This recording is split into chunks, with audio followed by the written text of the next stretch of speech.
Abraham பாரு, ஒன்ன மாதிரி தனியா தான் இருந்தான். எங்க போறானே தெரியாம இருந்தான். அவனை நான் அழைத்து ஆசீர்வதித்து பெருக பண்ணினேன். சீயோனே, உன்னை கிரயம் கொடுத்து மீட்டிருக்கிறேன். எல்லாரும் சொன்னாங்க இவனை மீட்க முடியாது. உன் குடும்பத்தினரே சொன்னாங்க இவன் நீ அவ்வளவுதான், உன்னை நான் மீட்டிருக்கிறேனா.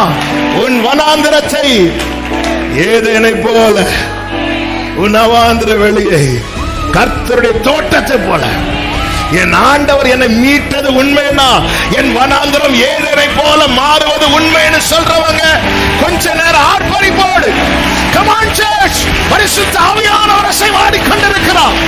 ரீலபா தூடாராபா ஷாலகபா, அந்நிய பாஷையில உனக்கு வேண்டியது அப்பமோ இறைச்சி அல்ல, அப்பமோ தண்ணீர் அல்ல, பரலோக ஆறுதல்.